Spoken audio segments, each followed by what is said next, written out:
I brought groceries, fixed their gutters, and mowed their lawn without ever being asked. Then one day, I got a text from my son-in-law. "You showing up unannounced is creepy. We need boundaries." My daughter said, "It's best you give us space." I agreed, but that space became the first line of a legal document that I never thought I'd be the guy sitting on his front porch with a cease and desist in one hand and a cold beer in the other, trying to figure out how things got this bad. But there I was, alone, with a document in legal jargon saying I was no longer welcome in my own daughter's life. The words blurred after a while. My hands shook. I kept thinking, what the hell did I do so wrong? All I ever did was help. Let me paint the full picture, since maybe you'll understand where I'm coming from. After I retired from the HVAC company, I had time on my hands. Too much of it. Katie and Matt had just had their first baby, Luke, and were drowning in responsibilities. I offered to help. Not once did they ask, I just stepped in. Changed light bulbs. Replaced their dryer vent when it clogged up. Stocked their fridge with meat from my freezer and homemade meals. I didn't do it for a thank you. I did it because it was family. The house they bought wasn't great. Bad drainage, old roof, cracked gutters. I fixed all of it. On my dime. One winter, their furnace went out while Matt was out of town for some networking retreat. Katie called me in tears. Luke was barely 2 and the house was down to 59 degrees. I was there in 30 minutes. Fixed it. Didn't send a bill. Didn't even mention it. Then summer came. I'd mow their lawn every week before the heat kicked in. I kept the edge lines neat, bagged the clippings, even trimmed their damn hedges. But I noticed something strange one day. I pulled up in my old Silverado and saw Matt peeking through the blinds like he didn't want to open the door. When Katie came out, she barely said a word. No thanks. No hug. Just a mumbled, "We're good." That was the first red flag. Then they started pulling away. Fewer calls. Luke's birthday came, no invite. I dropped off a gift anyway. A wooden train set I built by hand in my garage. Katie opened the door a crack, said thanks, then shut it before I could even say hi to my grandson. Then came the text. First Matt, "You showing up unannounced is creepy. We need boundaries." Then Katie, "Dad, it's best you give us space." I just sat there staring at my phone. My hands felt numb. I typed a reply, then erased it. What do you even say to that? I hadn't done anything but help. No arguments. No drama. Nothing that would justify a message like that. So I did what they asked. I gave them space. I didn't visit. I didn't text. I stayed away. Until I got served. A sheriff's deputy showed up on my porch with a yellow envelope. At first, I thought maybe something happened to Katie. Maybe Matt got hurt. But then I saw the header, cease and desist notification, personal boundaries violation. I couldn't believe it. They accused me of harassment, emotional manipulation, said I created a hostile environment. The document even listed dates and times when I'd supposedly invaded their privacy. One of them was the day I fixed their leaking roof during a thunderstorm. Another was the morning I brought over medicine when Katie had the flu. And the last one? The day I dropped off the train set. I couldn't sleep after that. I kept replaying every memory, every moment I was there for them. I built that family's foundation, and now they were acting like I was some kind of stalker. I decided to find out what was going on. I started by checking the property records. Their house, still under my name as co-owner. I never removed myself after the loan. I had no idea they were trying to sell it, but they were, quietly, listed with a private realtor under Matt's friend's name. They didn't tell me. Then I looked into Matt. His online presence was flashy: Matt Owens, brand coach, speaker, entrepreneur. But when I dug deeper, the cracks showed. He owed back taxes, had 2 LLCs dissolved, credit card lawsuits filed in 3 states. Katie never mentioned any of it. That's when I started to put things together. He wanted to cut me out. Not because I was a burden, but because I was a threat. A threat to the image he was selling.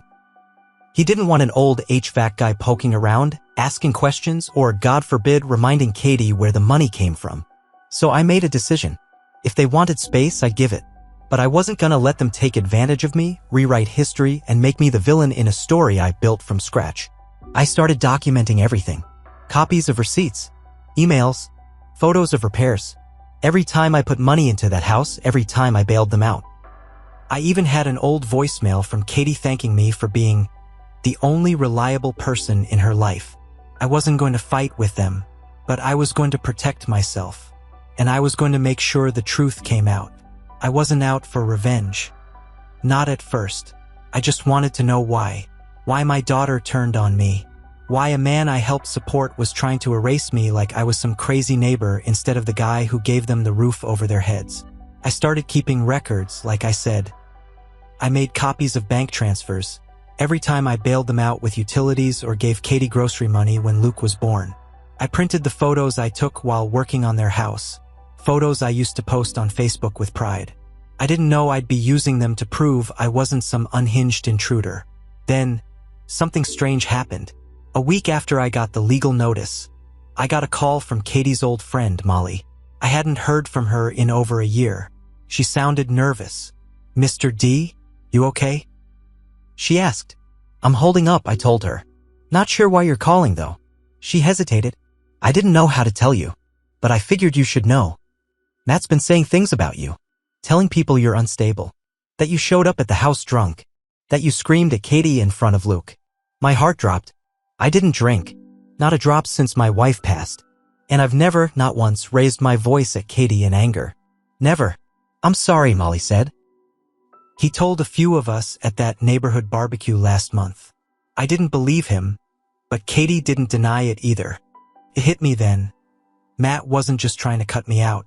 He was planting stories, lies, making people think I was some kind of threat so he could isolate Katie completely, probably to hide whatever financial mess he had going on. I asked Molly something that had been gnawing at me. "Have you seen Katie lately? Does she look okay?" There was a pause. She looked tired. Real tired. Pale, honestly, and quiet. She didn't talk much. Matt was doing all the talking. I knew that tone. I lived with my wife when she was sick. I knew what a worn-down woman looked like.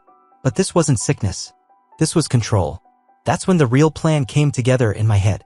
I wasn't going to fight dirty. I wasn't going to lie or make threats. I was just going to expose what was already there. I went to a lawyer. A friend of mine from the HVAC days, Dave Rilling. He owed me a favor. I helped him redo all the ductwork in his own house back in '03. Dave looked over the documents, the cease and desist, the ownership paperwork, the photos, the text messages. "You got more than enough here," he said. "If you want to countersue for defamation and misuse of property, we can get started next week." I didn't answer right away. "Dave," I said, "I don't care about suing for money. I just want my name cleared, and I want my daughter to know the truth."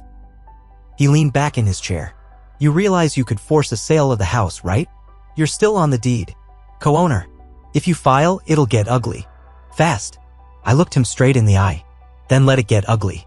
But before we filed anything, something else dropped. A letter. In the mail. No return address. Inside, a single sheet of paper with Katie's handwriting. "Dad, I'm sorry. I can't talk. Please don't respond." He reads everything. I stared at it for a long time. My hands started to shake again. This wasn't just about Matt wanting space. This was about control. About Katie being trapped. And suddenly everything made sense. Why she didn't invite me to birthdays. Why she let Matt do all the talking. Why she stood silent when I was accused of things I never did. She wasn't choosing Matt. She was surviving him. Now I knew the truth. But I also knew the law wouldn't fix this alone. I needed to be smart, careful, and ready for the fight. Because this wasn't about boundaries anymore. It was about saving my daughter. After I got Katie's letter, everything changed. I couldn't stop thinking about that one line, "Please don't respond." He reads everything. That told me Matt was deeper into her life than I thought. Not just manipulating her, but monitoring her. Maybe even threatening her. I stopped sleeping. My phone never left my side. I started keeping the blinds drawn at night, not out of fear, just a feeling. A gut instinct that something was coming. And it was. About 10 days later, I found out that Katie had withdrawn her name from a joint bank account we'd opened when she was still in college. It only had a few $100 in it, nothing serious, but the timing was off. Then came another letter. This time it wasn't from her. It was from Matt's lawyer. "Mr. Daniels, per the attached petition, our client intends to pursue full legal ownership of the Overland Park property located at..." That's all I needed to read. I slammed the envelope on the table. He was trying to push me out of the house I helped them buy. Quietly, through legal loopholes, hoping I'd roll over. I didn't. I called Dave back and told him to file the paperwork. Forced the sale. If Matt wanted the house, let him buy me out properly. But that wasn't the part that got him. It was what I filed next.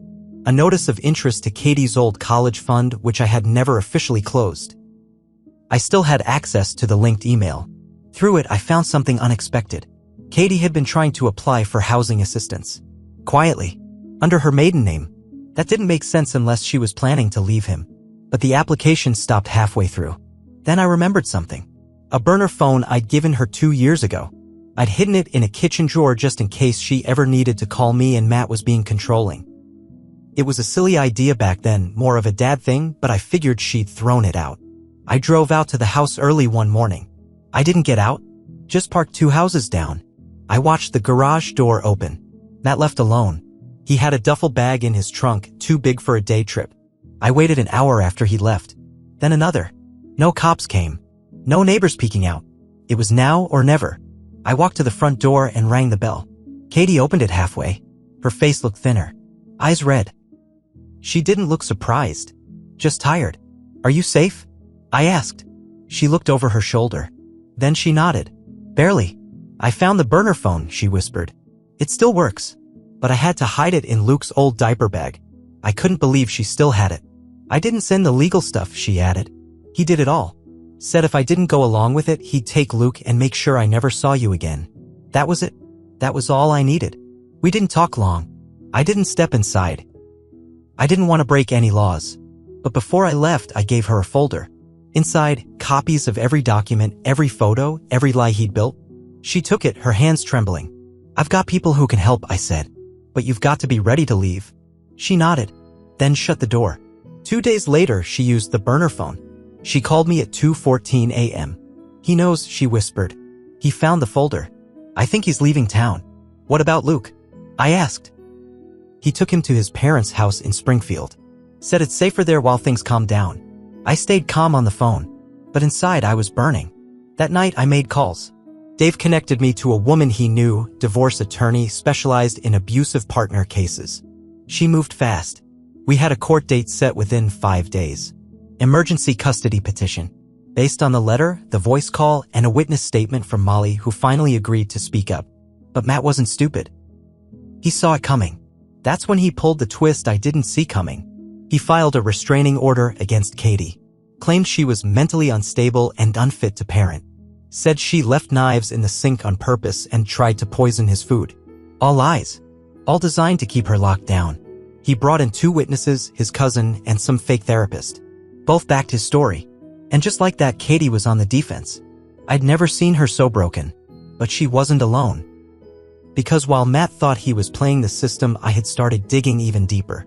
And what I found next was the crack in his armor. The kind of thing that ruins a man for good. After Matt filed that fake restraining order against Katie, I knew he was capable of anything. He wasn't just trying to separate her from me, he was trying to erase her life completely. Paint her crazy. Destroy her reputation. And take Luke with him. But like I said before, I had started digging. I had more than just texts and receipts now. I had evidence.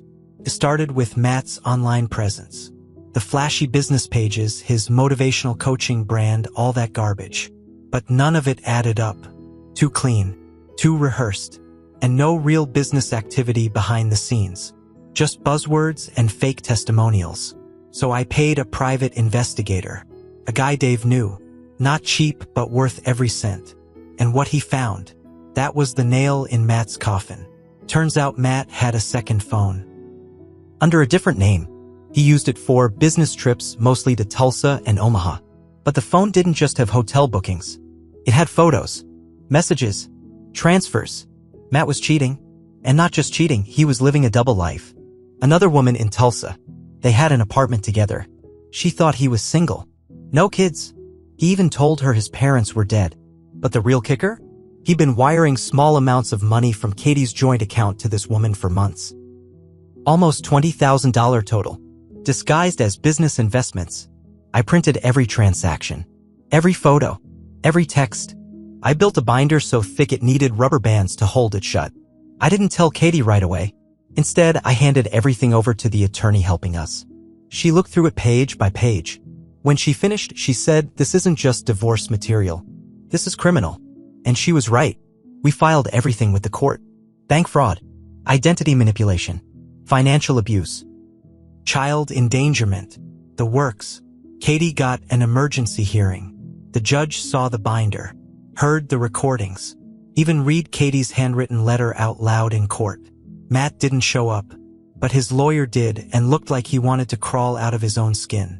The judge signed an emergency custody order on the spot, gave Katie full temporary custody of Luke, froze the joint accounts, and issued a bench warrant for Matt's arrest. Turns out he was already on the run, but he didn't get far. The PI tracked his credit card to a motel in Topeka. Cops picked him up at 3 a.m. He was drunk, half-dressed, and alone. The woman from Tulsa had dumped him the minute she saw the news. Katie got Luke back the next day. When she held him, she broke down crying. I hadn't seen her cry like that since her mother died. We sat on my porch that night, just the two of us, Luke sleeping in her lap. She said, "I'm sorry I pushed you away. I didn't know how to stop him." I looked her in the eye. "You didn't push me. He did. And I'm proud of you for fighting back." The legal battles took months, but it was over before Christmas. Katie got full custody. Matt got probation, a suspended sentence, and a permanent restraining order. He tried to spin his way out of it, said he was set up and misunderstood. Nobody bought it. His brand collapsed. All his clients left. His social media pages disappeared one by one. Last I heard, he was back in his parents' basement in Springfield, trying to start a podcast about men's rights.